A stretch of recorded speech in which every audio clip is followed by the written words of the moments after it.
Ladies and gentlemen, welcome to Chanel Jasmine, the best novel Chanel for romantic stories.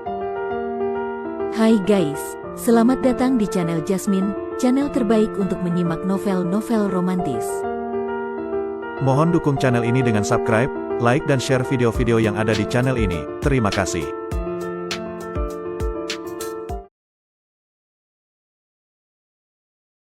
Kaisar Agung Seni Bela Diri bab 773. Benar, jika bukan karena racun itu, ayahku tidak akan gugur.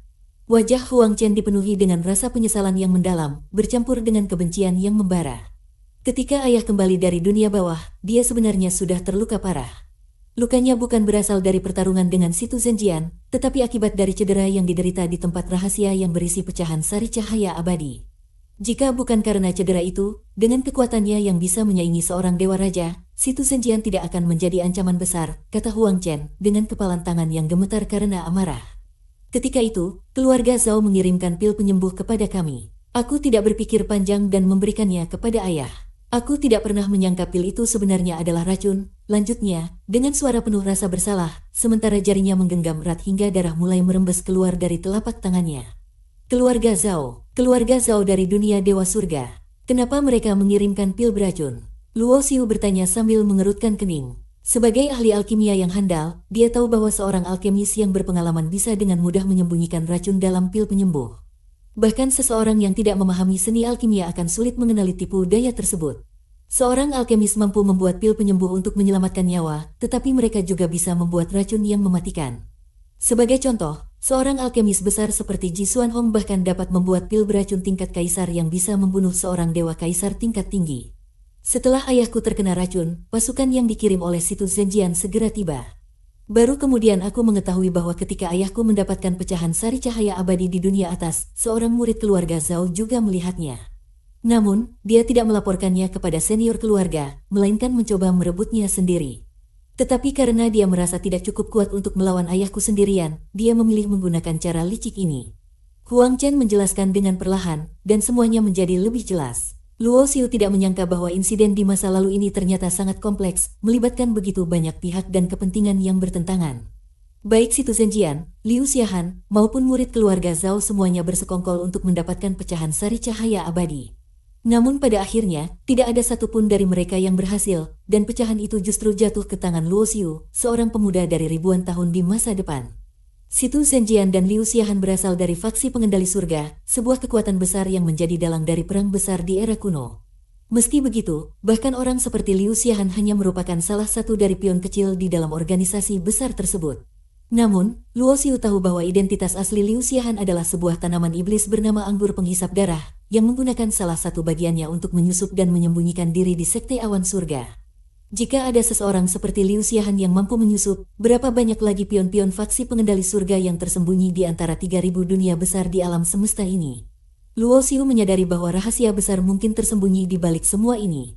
Sementara itu di sekte Taixi, apakah dia benar-benar mengancam akan menghancurkan semua yang dikirim ke sana? Salah satu tetua dari sekte Taixi berbicara dengan nada tidak percaya setelah mendengar laporan tentang pembunuhan panjang oleh Luo Xiu. Pemuda itu terlalu arogan, ujar seorang tetua lain dengan nada dingin, membunuh salah satu tetua kita, bersama dengan banyak murid, dan berani memprovokasi sekte Taixi. Jika kita membiarkan ini, apa jadinya reputasi kita di seluruh dunia Dewa Surga? Namun, laporan menunjukkan bahwa kekuatannya tidak biasa. Bahkan seorang tetua tingkat menengah seperti Qi Han tidak bisa menandinginya, tetua lainnya berbicara, nada khawatir di suaranya.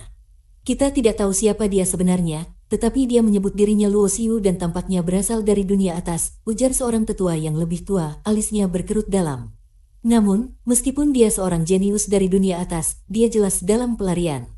Jangan lupa bahwa dia telah dicari oleh dunia besar Tianlu. Benar, tetua lainnya menambahkan. Jika kita berhasil menangkapnya, tidak hanya kita bisa mendapatkan penghargaan besar dari Paviliun Tianlu, tetapi kita juga dapat membangun hubungan yang lebih erat dengan mereka. Kesempatan seperti ini terlalu berharga untuk dilewatkan. Tetapi, tetua pertama memotong, kita juga harus waspada. Seorang individu yang berani memprovokasi sekte Taixi mungkin memiliki kartu truf atau dukungan yang tidak kita ketahui. Kita tidak bisa bertindak gegabah. Apa rencananya kemudian? Seorang tetua muda bertanya, tatapan matanya penuh harapan untuk keputusan konkret. Tetua-tetua, yang duduk di tengah, mengetukkan jari-jarinya ke meja batu, suara dentingan bergema di ruangan itu. Pertama, kita akan memobilisasi sekutu kita. Kirim pasukan dari sekte yang lebih rendah untuk menyelidiki lebih lanjut kekuatan dan niat Luo Xiu. Kita akan memantau situasinya dari jauh. Jika terbukti bahwa dia terlalu kuat untuk mereka, kita akan memutuskan langkah selanjutnya. Jika tidak, mereka dapat melemahkannya untuk kita.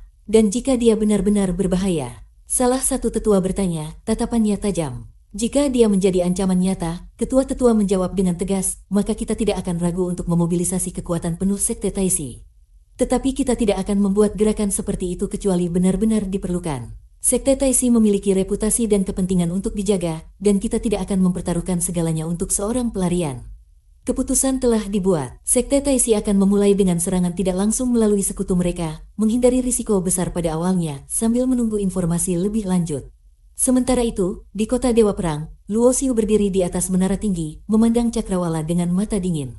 Setelah mendengar laporan tentang pergerakan Sekte Taisi, dia hanya tersenyum samar. Serangan awal melalui sekutu mereka, ya. Dia berkata pada dirinya sendiri, sedikit mengejek dalam suaranya. Tampaknya mereka tidak cukup menghargai saya. Baiklah, saya akan menjadikan mereka contoh. Di belakangnya, Huang Chen berdiri dengan gugup. Tuan Luo, jika mereka mengirim pasukan besar, saya khawatir kita tidak akan mampu bertahan lama. Klan Dewa Perang tidak memiliki kekuatan untuk menahan serangan skala besar dari Sekte Taisi atau sekutu mereka. Kamu terlalu khawatir, Luo Xiu menjawab dengan santai. Biarkan mereka datang. Semakin banyak mereka datang, semakin besar kehancuran yang akan aku berikan. Aku tidak membutuhkan siapapun untuk membantuku menghentikan mereka. Kepercayaan diri Luo Xiu mengejutkan Huang Chen. Tetapi dia juga menyadari bahwa pria muda di depannya ini memiliki kekuatan yang melampaui pemahamannya. Dengan sedikit ragu, dia mengangguk. Kalau begitu, kami akan menyerahkan semua pada Anda, Tuan Luo. Sekte Taisi telah bertahan selama jutaan tahun dengan banyak kaisar dewa di antara barisannya. Namun, meski semua yang mencapai tingkat kaisar dewa secara teknis bisa menjadi tetua, sebagian besar hanya memiliki gelar kosong tanpa kekuasaan nyata. Hanya mereka yang mencapai tingkat kaisar dewa tahap akhir yang benar-benar bisa memegang kendali di hierarki tertinggi sekte tersebut. Di antara para tetua, yang paling dihormati adalah 4. Tetua Wen Cheng Wu De, masing-masing berada di tingkat kaisar dewa ke-9, batas tertinggi yang dapat dicapai di dunia ini tanpa melampaui batas menuju dewa agung. Orang ini memang sangat berani, kata tetua Xuan Wen dengan suara berat, tidak hanya meremehkan sekte Taisi, tetapi meskipun dia tahu bahwa dia dicari oleh sekte dari dunia besar Tianlu, dia tetap berada di klan Dewa Perang tanpa niat untuk bersembunyi. Menurut informasi yang kami miliki, tetua Xuan Cheng menambahkan setelah berpikir sejenak, 2 wanita di samping Luo Xiu adalah kaisar dewa, tetapi hanya di tahap awal. Namun, karena mereka adalah talenta dari dunia atas, kita tidak dapat menilai mereka dengan cara biasa. Kita harus menganggap kekuatan mereka setara dengan kaisar dewa tahap akhir. Sedangkan untuk Luo Xiu sendiri, lanjutnya, kemungkinan besar dia setara dengan kaisar dewa tahap akhir atau bahkan mendekati level puncak seperti kami.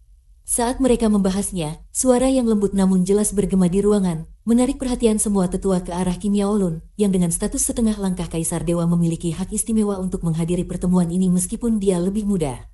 Hal ini menunjukkan betapa pentingnya posisinya di mata para tetua. Kim Yaolun, meskipun belum menjadi kaisar dewa penuh, memiliki bakat luar biasa. Jika dia berada di dunia atas, dia mungkin sudah mencapai kaisar dewa tahap akhir. Seorang tetua bertanya, Yaolun, kamu sudah berinteraksi dengan Luo Xiu.